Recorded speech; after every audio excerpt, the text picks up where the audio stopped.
Je sais pas, vous pouvez voir mon écran? Non, non Pas vraiment. encore. Ok, d'accord.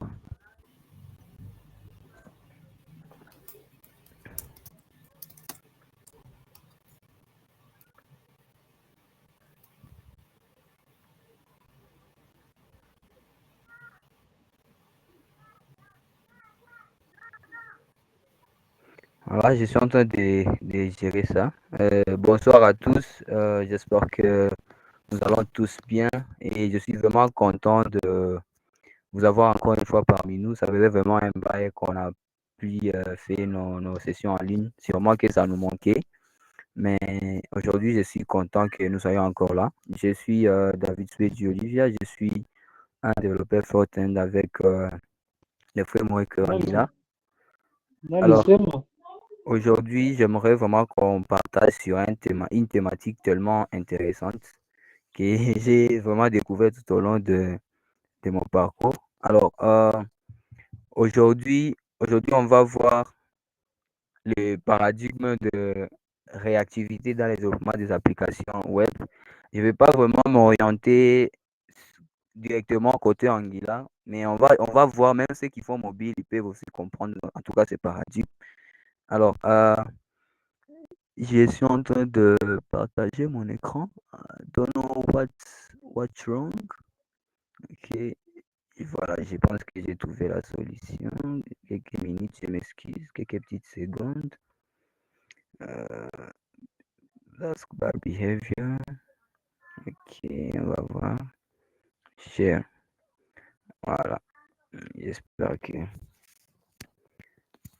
Oui, oui, et toutes mes excuses pour le désagrément. J'espère que maintenant vous pouvez voir. Tacite, vous pouvez me faire signe si tout est bon.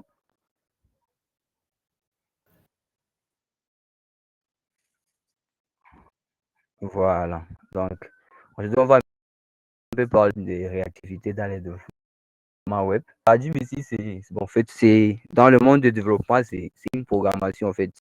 Donc, on va parler un peu de la programmation réactive. On va essayer un peu de savoir c'est quoi la magie derrière la réactivité, comment est-ce qu'on procède pour donc, si on est en train de faire face à la programmation réactive, quels sont les enjeux et tout et tout. Voilà, donc sans pour autant tarder, on va d'abord se demander c'est quoi cette réactivité, hein? Souvent, on entend parler de la réactivité ou bien peut-être bien que on vit ça dans le monde du développement. Peut-être que c'est quelque chose qu'on fait d'habitude, mais du coup, on ne sait pas vraiment c'est quoi la réactivité.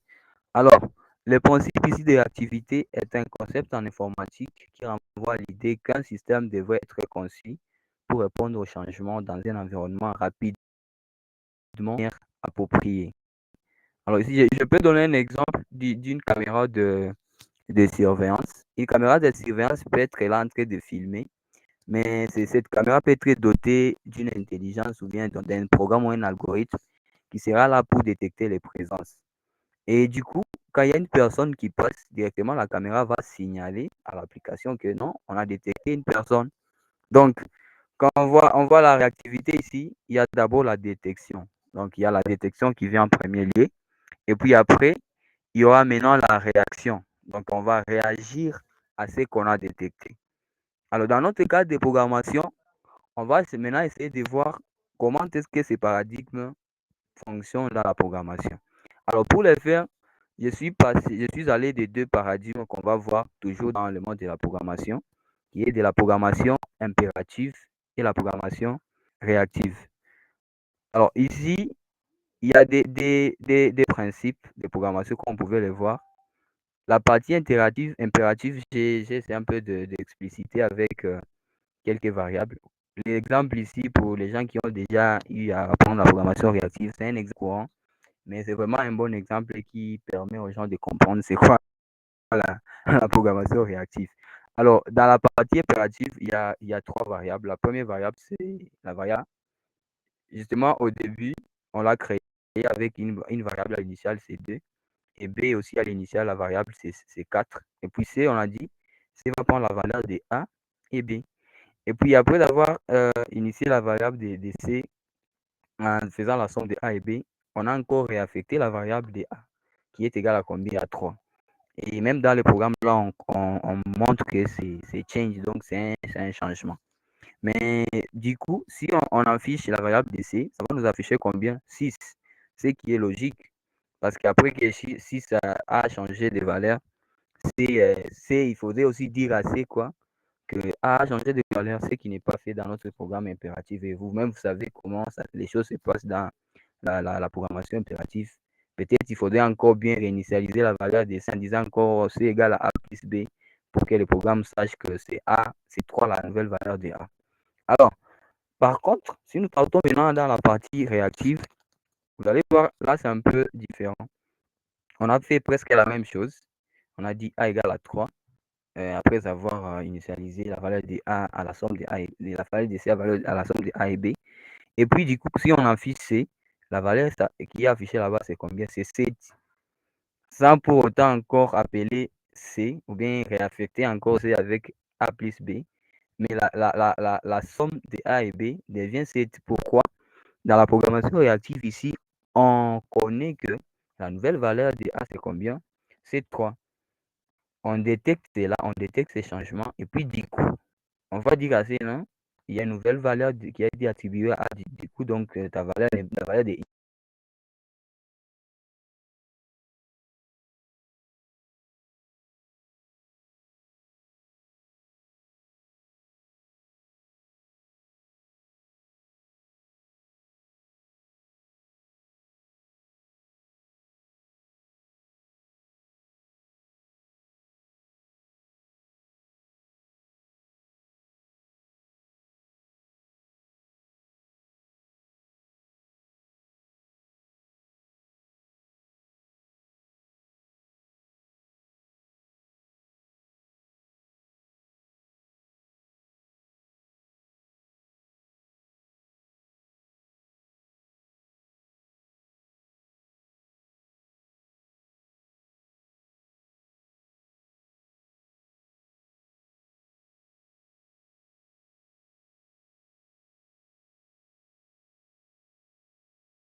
Vous captez, ou ça pouvez ouvrir votre microphone. Ne vous captez pas vraiment.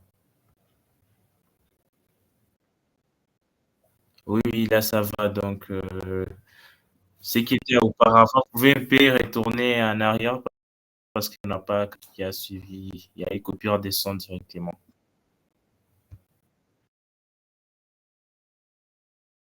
Oui,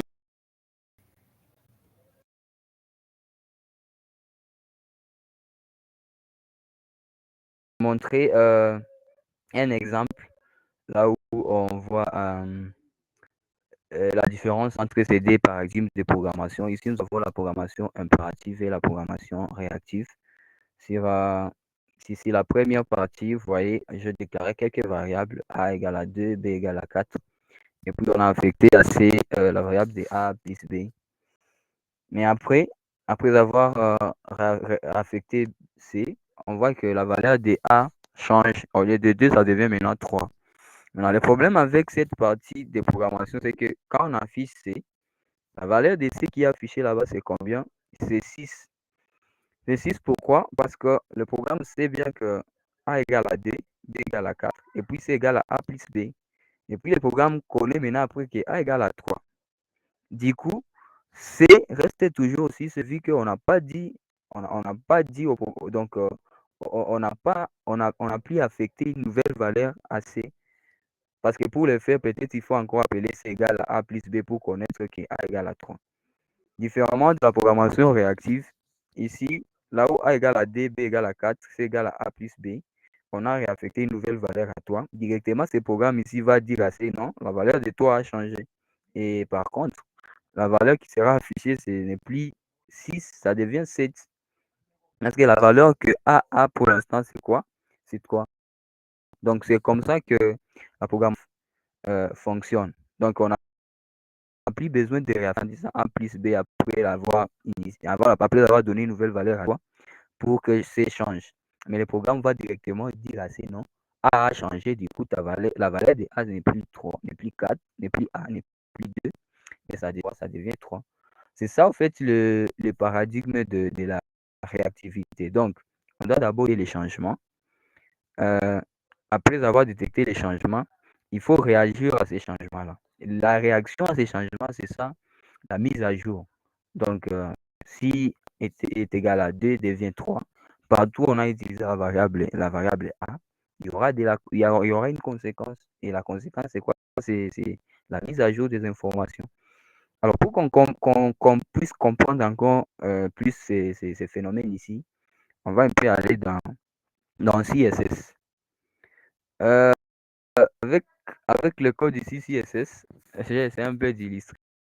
C'est une div, c'est une balise div qui a, euh, qui a aussi un enfant qui est child. Mais comme vous pouvez voir, j'ai défini la largeur pour le div, c'est ce qui est là. Et puis, il y a aussi la largeur pour l'enfant. Maintenant, comment maintenant on peut comprendre la réactivité ici? La première chose ici, c'est quoi? Lorsque votre page va se rendre sur le navigateur, le code CSS ici indiquera à la page que quand on sera en train de migrer dans des différents viewpoints, hein, ou bien on sera en train de passer des différentes résolutions d'écran. Ici, qu'est-ce qu'on sera en train de voir?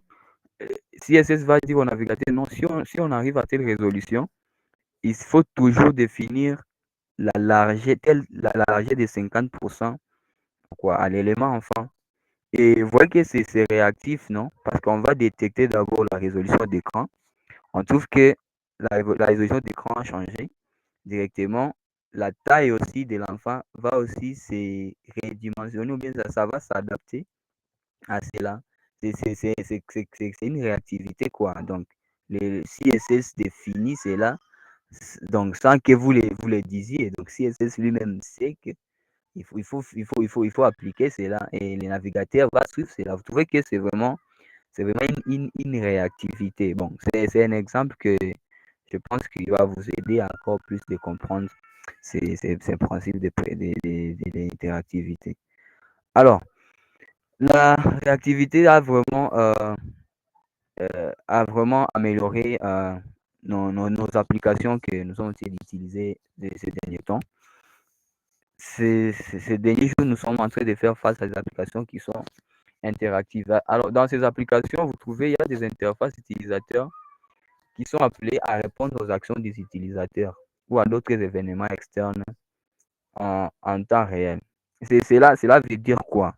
Si aujourd'hui nous utilisons nos applications, il y a les différentes actions que nous posons sur nos applications. Ça peut être les scrolls, ça peut être des clics, ça peut être n'importe quoi, on key app et tout et tout. Alors, les applications que nous utilisons, il faudrait que ces applications soient dotées d'un mécanisme qui sera en train de gérer toutes ces interactions-là au sein de l'application. Et à part les actions de l'utilisateur, il y a aussi certains, quoi. Il y a d'autres facteurs externes. Par exemple, si on est en train d'utiliser une API, il y a par exemple les données d'une API peuvent changer. Comme par exemple, ceux qui ont déjà utilisé l'API de météorologie. On dit par exemple, non, il y a 55% qu'il pleuve demain à Bukavu. Mais la prédiction peut changer de 55 à 50, même par seconde. Alors, il faudrait que notre application soit capable de détecter cela. Alors pour doter notre application de ces mécanismes, en tout cas, il faudrait vraiment mettre en place un principe d'interactivité. Alors, par exemple, pour illustrer cela, pour qu'on puisse voir comment cela est possible, on peut voir dans quelques différentes applications qu'on utilise qu'on utilise chaque jour. Ici, là, par exemple, nous avons Instagram, Facebook et Twitter. Et un exemple concret, ce sont le vie ou le like. Tu vois, par exemple, tu peux tomber sur une publication sur Facebook et même par seconde, si la seconde à laquelle vous êtes sur cette publication-là, vous pouvez voir le nombre de vues qui augmente. Mis à part le nombre de vues qui augmente, vous pouvez aussi voir le nombre de quoi, des likes, les j'aime là, qui augmente. Donc, c'est vraiment réactif et que c'est sur l'action. Et même vous, si vous aimez la publication là, s'il y a une autre personne qui est dans l'autre bout du monde, il sera aussi capable de voir ces changements. C'est vraiment réactif du fait qu'on a doté ce système-là des likes et des vues de votre publication d'une variable, je ne sais pas, qui est réactive, c'est-à-dire quoi? Cette variable va détecter à chaque fois qu'il y aura un flux de données, il faudrait qu'il signale, ok? Partout, on signale qu'il y a eu changement. Et il y en a de même pour YouTube. Si vous êtes dans un streaming YouTube, vous pouvez aussi voir le nombre de gens qui sont en ligne. S'il y a une nouvelle personne qui se connecte, vous serez toujours notifié. Donc, c'est tout ça, ce qui concerne la réactivité. Je suis sûr que c'est vraiment des choses qu'on voit souvent, qu'on vit déjà. Mais il faut vraiment comprendre qu'il y a un processus, il y a un mécanisme qui se passe là derrière. Alors, pour comprendre ces récits de quoi, de réactivité, on va aller avec trois concepts. Et ces concepts ici, ce n'est pas, disons, spécifique pour un framework, mais on peut les comprendre sur tous les plans. Même les gens qui font le web, les mobiles et tout. Et les principes sont les mêmes. Mais peut-être c'est la façon d'implémenter qui peut un peu. euh, c'est quoi? Ce qui peut. Alors, le premier concept ici qu'on va voir, c'est la détection de changement. Donc, quand vous êtes en train de faire face à la programmation réactive, la première chose que vous devez savoir, c'est la détection de changement. La détection des changements ici, c'est quoi? Donc, pour qu'un système soit réactif, il doit pouvoir détecter les changements dans son environnement. Et ici, on dit qu'il peut s'agir d'entrée de variables internes, des sources externes ou d'autres types d'événements. Comme j'ai donné l'exemple, on s'est dit non, on va créer une variable qui sera en train de stocker les nombres d'utilisateurs au sein d'une application, par exemple. Alors, il se peut qu'on est dans un forum, on est sur un truc, mais on veut savoir les gens qui sont en train qui nous joignent sur notre stream, par exemple. Alors, il faut détecter à chaque fois qu'il y a il y a une nouvelle personne qui se connecte, on doit savoir. Alors, pour cela, il faut mettre en place ces mécanismes-là de détection des changements. Dans des frameworks comme Angular, ici, on va parler de change detection. OK? Change detection, c'est la détection des changements. Ça, c'est le premier concept quand on parle de la programmation réactive, qui est la détection des changements. Après la détection des changements, vient maintenant la réaction au changement. Que dans votre application, il ne suffit pas seulement de détecter des changements, mais il faut aussi réagir à ces changements-là. Une fois qu'un changement a été détecté, le système doit être en mesure de répondre rapidement et de façon appropriée. Alors, il peut s'agir de mettre à jour un affichage, d'effectuer un calcul, etc. Voilà. Donc, on détecte, non, il y a, il y a un nouvel utilisateur dans notre application ou bien dans notre système. Qu'est-ce qu'on va faire? Il y aura mise à jour automatique de l'interface utilisateur. C'est ce qu'on voit souvent sur Facebook, Twitter et tout et tout. Et vous allez voir le petit chiffre et comme les développeurs l'ont fait, c'est un peu attirant quand tu vois les nombres de vues augmenter sur YouTube. Il y aura des chiffres qui seront entrés en sens. C'est comme si ce sont des chiffres qui passaient. C'est comme si on voulait attirer votre attention pour savoir réellement qu'il y a eu des changements. Et à part ça, il y a aussi, on peut faire aussi des calculs, genre, quand, quand tu veux apporter des calculs, bien on peut modifier la valeur qui a été émise et tout et tout. Tout ça, ce sont des réactions qu'on peut, euh, qu'on peut apporter au changement. Alors, à part la réaction au changement, il y aura maintenant la rétroaction.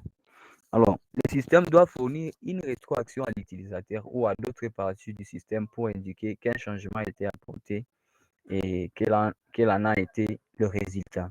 Voilà, tout est là.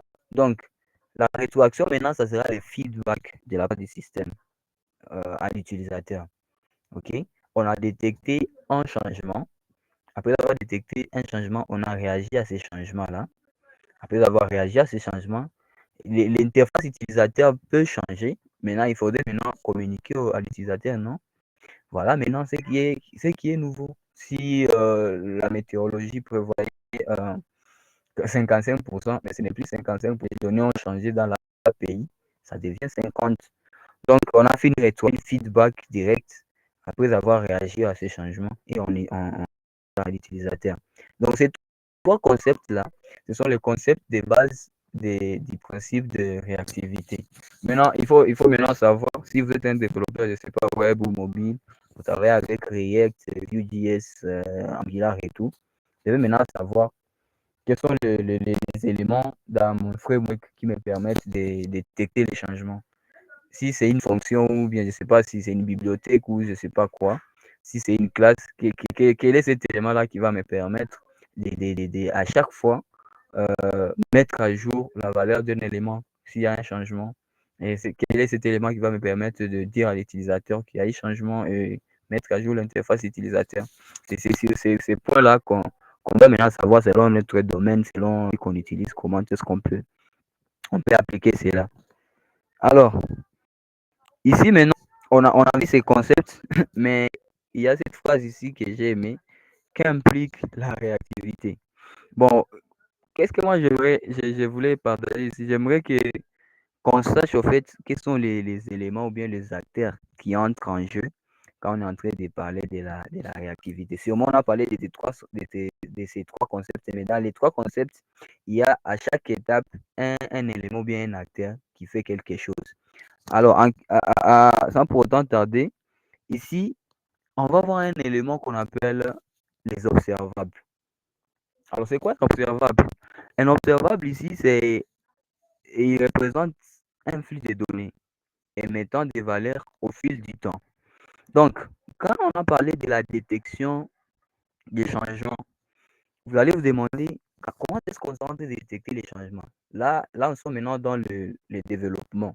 On suppose que vous êtes un développeur, je ne sais pas, vous développez avec, je ne sais pas quel outil. Il faudrait que vous ayez, quand j'ai donné l'exemple de la variable A, de la variable B, de la variable C, il faudrait qu'on sache vraiment, est-ce que ces variables seront des variables ordinaires comme nos variables qu'on déclare string et number et tout et tout. Est-ce que ça sera vraiment ces types de variables qui vont permettre de quoi, de faire, de faire la réactivité. Mais ici, maintenant, on vient de découvrir, par exemple, il y a les observables. Ces observables ici, ce sont bien eux qui représentent le flux des données. En parlant des données ici, je prends toujours l'exemple de streaming. On est une variable qui stocke les nombres de vues d'une vidéo ou c'est pas d'une publication.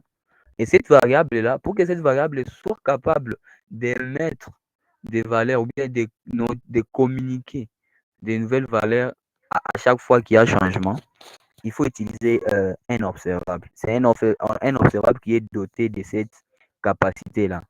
Alors, à part cet observable, il viendra maintenant un observateur. Un observateur, il s'abonne à un observable pour recevoir des notifications des données. Souvent ici, au lieu de l'abonnement, on va parler de la souscription.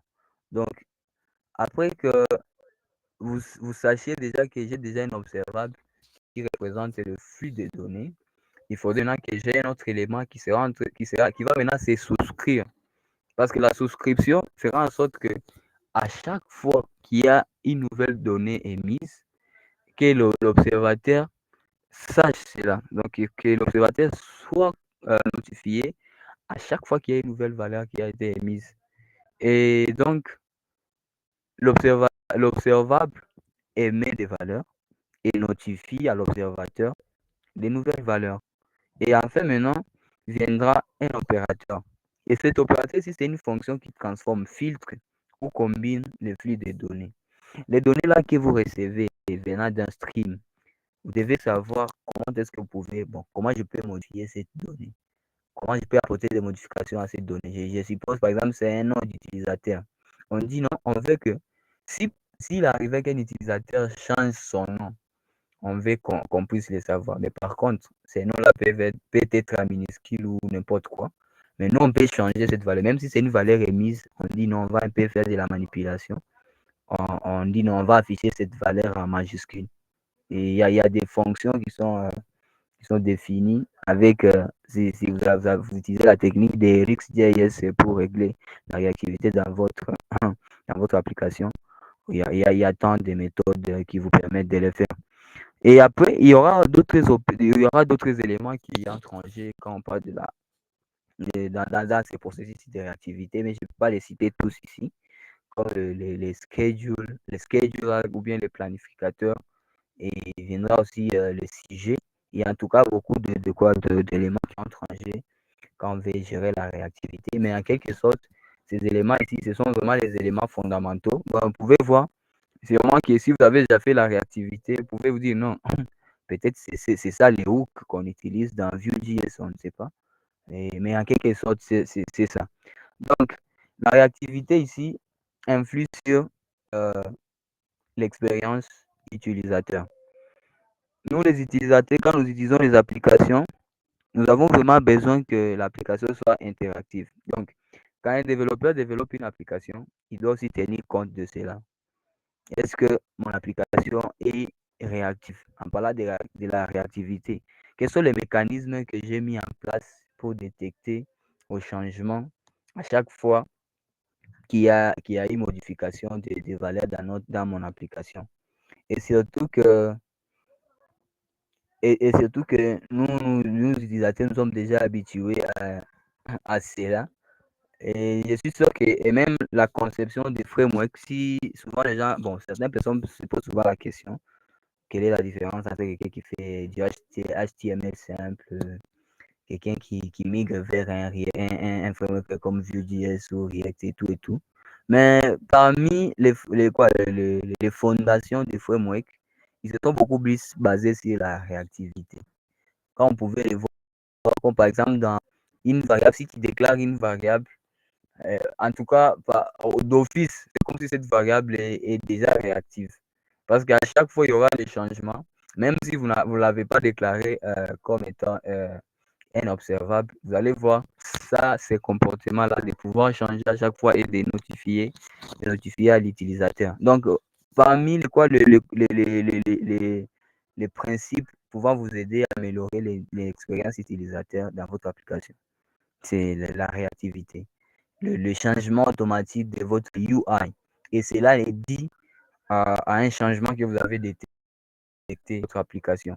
Et que ces changements-là que vous avez détectés dans votre application, il fallait utiliser un élément, par exemple un observable, pour à chaque fois détecter qu'il y a eu changement dans notre application. Et cela va faire en sorte que vous ayez des interfaces qui sont fluides. Parce que ça va aussi vous éviter la latence, parce que ça fait mal si on a fait une action comme un utilisateur. Il a aimé la photo. Pour voir qu'il a aimé prendre 2 minutes ou combien, 3 secondes. Je pense que vous voyez ce que ça fait. Et donc, en tout cas, la réactivité a vraiment une influence sur l'expérience utilisateur, d'où c'est mieux que nous puissions savoir comment l'implémenter. Et pour l'implémenter, peu importe les capacités que vous offre votre framework, mais c'est bien de comprendre ces paradigmes et savoir comment on peut l'utiliser dans notre application. Et en tout cas, nous sommes en train de créer des bonnes applications, on fera des bonnes expériences à nos utilisateurs. Alors, j'ai parlé déjà de ça, des avantages. Il y a beaucoup d'avantages, mais je me suis beaucoup plus focalisé sur l'expérience utilisateur en parlant de l'interactivité et la fluidité. Et donc, c'est tout ce qu'on peut retenir sur la réactivité. Donc, quand on parle de la réactivité, on voit la capacité pour une application ou bien un programme de pouvoir réagir aux changements, détecter les changements et directement répondre à ces changements-là. Et il y a des concepts qu'on doit mettre qu'on doit connaître pour comprendre bien la réactivité. Et j'ai parlé de la détection des changements, la réaction des changements. Il y a aussi le feedback ou bien la rétroaction. Il faudrait que l'application soit capable de détecter que ça, c'est un événement d'utilisateur. Alors, à partir de cet événement, il faudrait que l'utilisateur aussi soit notifié, savoir non, si j'ai cliqué sur ceci. Alors, qu'est-ce qui suit, hein, qu'est-ce qui suit? Est-ce que cela doit prendre beaucoup de temps et tout? J'ai mis à jour les éléments dans mon profil, mais apparemment, ça ne change pas. Il faudrait que la base de données réagisse aussi directement aux événements des utilisateurs et que l'interface utilisateur soit mise à jour automatiquement. Et parmi les éléments qui ont changé dans la réactivité, on a parlé des observateurs qui viennent se souscrire aux observables pour à chaque fois être notifiés de changements qui sont affectés à notre application. Mais aussi, il y a des opérateurs qui sont là pour modifier la valeur d'une donnée qui a été émise. Donc voilà, en quelque sorte, ce que j'avais à partager avec vous aujourd'hui sur les paradigmes de réactivité. Et je suis sûr que ça nous a tous aidés de voir un peu au clair qu'est-ce que tout cela implique. Voilà. Merci beaucoup. Back to you, Tacit.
Des événements ou bien des actions asynchrones.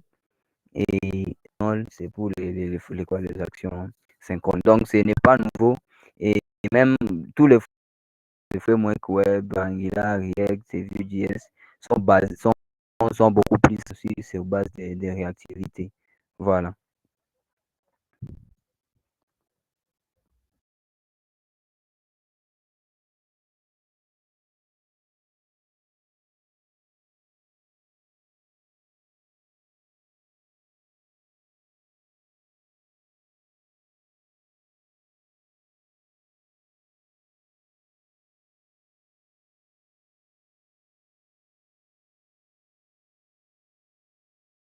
Je vois la main d'Olivier Bissi, moi qui est élevé. Olivier, Je voulais interagir par rapport à la réactivité. C'est un peu une bête noire hein, pour les développeurs parce que ça implique à la fois toutes les parties d'une application web ou mobile, à savoir la partie front-end et back-end, parce qu'il y a des requêtes asynchrones à passer depuis les fronts vers les backs et vice-versa.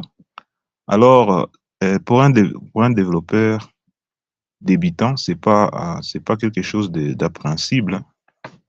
C'est un peu difficile de comprendre cette notion de réactivité, étant donné que les requêtes sont asynchrones, ça ne se fait pas d'un simple claquement des doigts, mais il y a beaucoup d'opérations qui doivent se dérouler avant que l'information envoyée à une base de données ou bien l'information demandée depuis une base de données puisse être livrée dans un délai court. C'est toute une longue histoire. Et si les types de requêtes ne sont pas bien passés entre l'application front et le back-end, si les fonctions permettant de la communication ne sont pas bien faites, ça peut vraiment causer des problèmes, sans pour autant manquer de parler des difficultés avec certaines dépendances ou certaines dépendances qui nous permettent de communiquer avec des bases de données, à savoir Axios ou bien Fetch, des histoires comme ça. Si les requêtes ne sont pas bien faites, ça peut prendre un peu de temps. L'exécution de nos fonctions peut prendre beaucoup de temps. Et si on n'arrive pas à gérer bien l'état de l'application dans des composants, ça aussi, ça peut avoir des problèmes. On le voit très souvent avec React. Quand on ne gère pas bien, la réception des données dans ces composants, ça peut vraiment partir en vrille. C'était un peu ça ma petite contribution. La réactivité, c'est quelque chose qu'il faut prendre avec des pincettes. C'est pas un truc, vraiment appréhensible pour un débutant. Mais avec la pratique, on peut y arriver. On peut y arriver. Mais c'est un peu ça ma préoccupation. Merci beaucoup.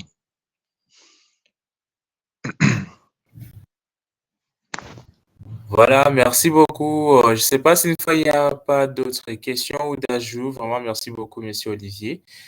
Je ne sais pas si il n'y a pas de questions ou ajouts. Vous avez la parole.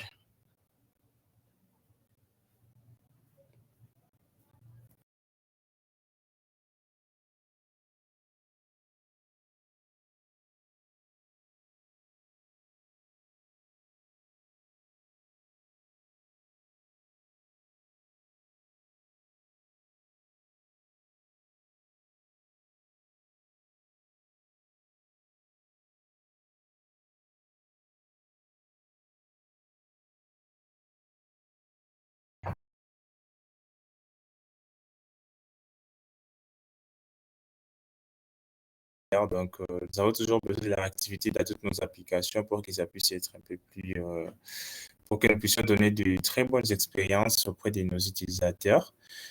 Je ne sais pas si faire des questions et comme notre auditeur l'a dit, donc ce n'est pas pour juste les développeurs web. Donc, même pour les développeurs mobiles, vous avez toujours besoin d'offrir une bonne expérience à vos utilisateurs, la réactivité. Donc, quand il y a un changement directement, que le système puisse réagir automatiquement. Et bien sûr, vous pouvez y arriver. Il faut, comme on l'a dit, il faut toujours juste des pratiques et tout le reste. On peut y parvenir. Je ne sais pas si faire d'ajout des questions comme ça avant qu'on puisse terminer la session.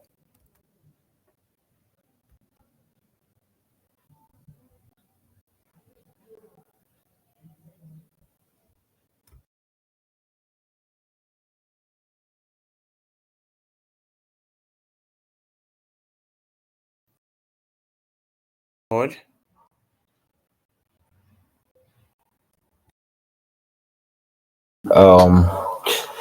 Je voulais aussi juste aussi augmenter quelque chose. Je parle des questions.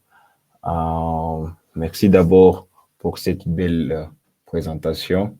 Ce qui est, comme l'a dit et l'a précisé David, la réactivité, ce n'est pas un langage de programmation, mais allez-y comprendre que la réactivité, on peut dire, c'est un paradigme qui utilise le langage de programmation. Et le langage de programmation, c'est pour les fronts ou les backs, partout. Là où il y a des langages de programmation, et David a montré pour expliquer ces concepts avec quelques codes CSS. Alors, pour ce faire, surtout, bien sûr que surtout programmeurs front,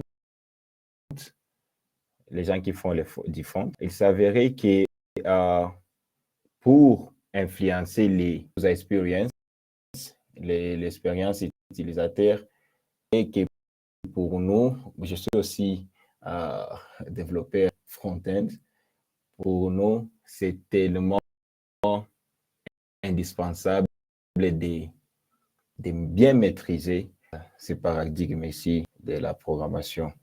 Je voulais aussi en profiter de ce moment pour nous appeler tous à l'événement AIO, parce qu'on aura une section de démo. L'orateur du jour aura le temps de vous démontrer comment ça se fait, parce qu'il a bien cité Twitter, Facebook. Ça sera très intéressant si l'orateur du jour pourrait nous montrer.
Allô, je ne sais pas si notre modérateur est toujours là.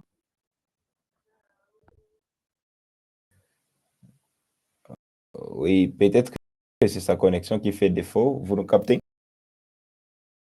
Oui, oui, on vous capte bien. Oui.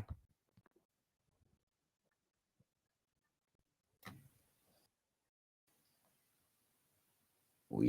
Je ne sais pas, peut-être le modérateur a quelques soucis de la connexion Internet, mais dis-moi, en quelques minutes avant de nous séparer, et comme j'ai mentionné pour qui nous attend, je crois que c'est dans 2 semaines ou 3 semaines comme ça, pour l'événement Google I.O. Pour ceux qui aimeriez être orateurs, veuillez soumettre vos sections, vos questions. Les appels aux conférenciers ont été un peu des différents groupes et ils seront encore.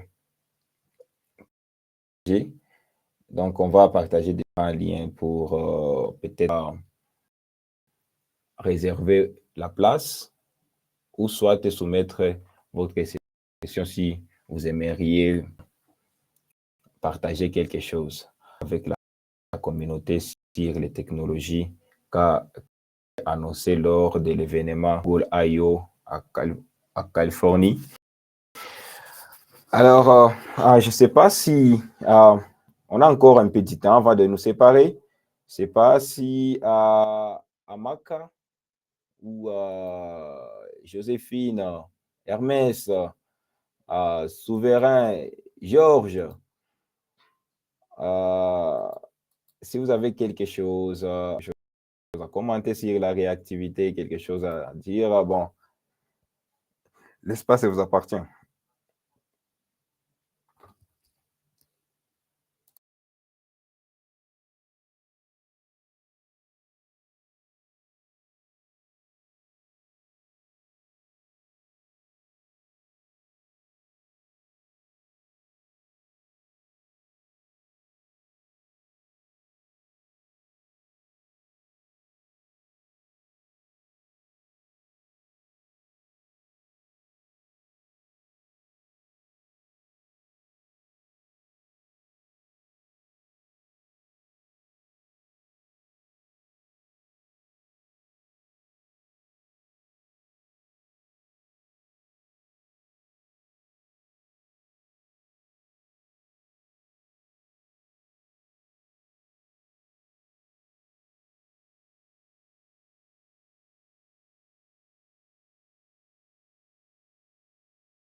Voilà.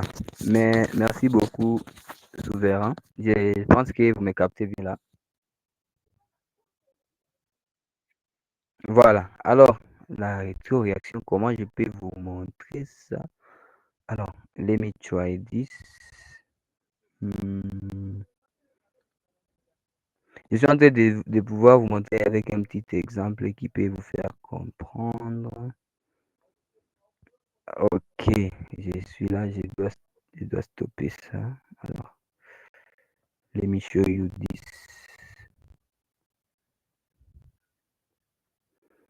Yeah.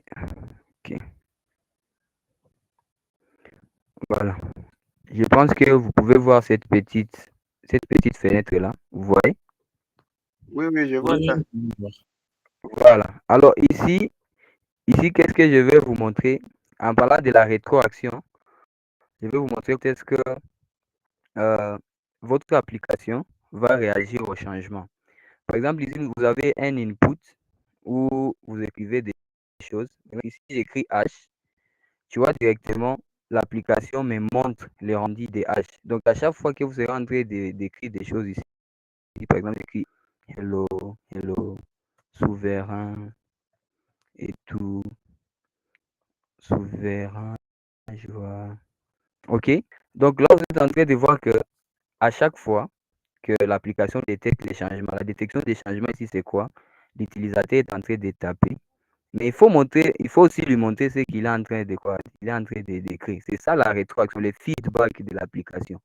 L'application a réussi les actions de l'utilisateur. C'était quoi? Écrire.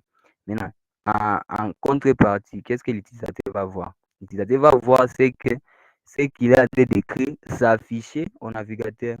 Ça, c'est le feedback. Et en réactivité, vous voyez que c'est réactif et du fait que quand tu écris 6K, effectivement, c'est là est rendu sur la partie front. Je ne sais pas si cela vous a aidé à comprendre ou comment. Voilà, vous verrez dire la parole. Ouais, ouais, j'ai bien compris vraiment. Avec cette explication, ça va vraiment avec cette explication. Voilà, merci beaucoup. Ok.